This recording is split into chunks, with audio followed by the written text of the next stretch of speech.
Good morning. আজ সকাল সকাল একটু চা বানিয়ে নিচ্ছি। আর হ্যাঁ, এটা আমার জন্য নয়, আসলে দিদাকে একজন আঙ্কেল ফিজিওথেরাপি করাতে আসেন। তো দিদা বলল তাকে একটু চা বানিয়ে দিতে। আমি কোনো কাজ করবো আর সেখানে কোনো মেস হবে না, সেটা কি করে পসিবল? তো আমার এখানে চা রেডি হয়ে গেছে, এখন আঙ্কেলকে দিয়ে আসি চলো।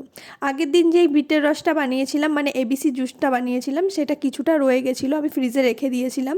আজকে সেটাই খেয়ে নিচ্ছি। আমার মতন অনেকেই আছো যারা বিটের রস স্মেল একদমই পছন্দ করো না, তারা আমার রেসিপিটা ট্রাই করতে পারো। আমি আগের দিনের ভিডিওতে দেখিয়ে দিয়েছি কিভাবে বানিয়েছি, সেরকম তোমরা খাও, তাহলে আশা করছি তোমাদের প্রবলেম হবে না। আর তোমরা পারলে কমলা লেবু দিয়ে খেতে পারো, তাহলে আরোই প্রবলেম হবে। সকালের জলখাবারে ভাবছি আজকে রুটি বানাবো, সেই জন্যই আটার বাটিটা বের করে রাখলাম। আমার হঠাৎই মুড সুইংস হওয়ার ফলে আমি ঠিক করলাম যে না, আজকে রুটি টুটি কিছুই খাবো না, আজকে আমি ভাত খাবো। যেহেতু আজকে ডাল হয়েছে, তো আজকে আমি ভাতটাই খাবো। আর কালকে যেহেতু একাদশী ছিল, আজকে এখন বেলা হয়ে গেছে অনেক, তো আজকে আমি ভাতটা দিয়েই সকালের ব্রেকফাস্টটা করলাম। সাধারণত আমি সকালবেলা ভাত খাইই না। এটা জানো তো, আমাদের ঘরে ভাজা মুড়ি, এগুলো আমি করিনি, আসলে এগুলো আমার দ্বারা হয়ও না।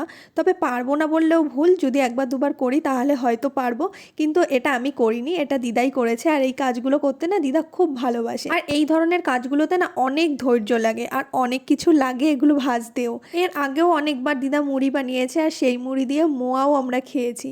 আজকে দিদা বলছিল এগুলো দিয়ে ছাতু বানাবে, মানে ছাতু দিয়ে কিছু একটা বানাবে। তো যদি বানায় আমি তোমাদের সাথে শেয়ার করব। আর এই দেখো আমাদের নতুন অতিথিকে, ছাদে আমাদের শেড দেওয়া আছে আর তার মধ্যেই সে বাসা করে নিয়েছে। আর আমি ক্যামেরা করছি, তা সত্ত্বেও সে উড়ে যাচ্ছে না, ওকে ধরলেও যেন তো উড়ে যায় না একদম। আজ যেহেতু শনিবার, মায়ের অফিস তাড়াতাড়ি ছুটি হয়ে যায়, তো মা ফেরার সময় আজকে আমার জন্য ফুচকা নিয়ে এসেছিল। আর ফুচকা খেতে আমরা কে না ভালোবাসি বলো? 8 থেকে 80, বুড়ো থেকে গুঁড়ো, আমরা সবাই ফুচকা খেতে খুবই ভালোবাসি। আমি যেহেতু জল ফুচকা খেতে খুব ভালোবাসি, তো আমার জন্য মা আনলে জল ফুচকাটাই নিয়ে আসে। তবে মা আবার জল ফুচকাটা খুব বেশি পছন্দ করে না, মা শুকনো ফুচকাটাই খায়। সন্ধ্যাবেলা ফুচকা টুচকা খাওয়া দাওয়ার পর আমরা চলে এসেছি আজ অনেক দিন পরে হাটে। মা বললো আজকে চল হাট থেকে ঘুরে আসি। তো প্রথমে আমরা মাছ বাজারে এসেছি, মাছ বাজার থেকে অনেক রকমের মাছ কিনেছি। আমি তো খাই না, তবে বাড়ির সবাই খায়।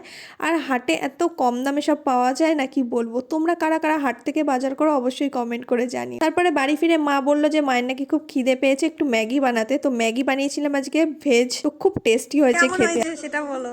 ভালো হয়েছে, খেতে খুব ভালো। অন্য কিছু বলো,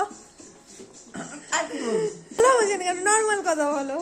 খেতে খুব ভালো হয়েছে। আর অন্য কিছু আর কি বলবো বলতো?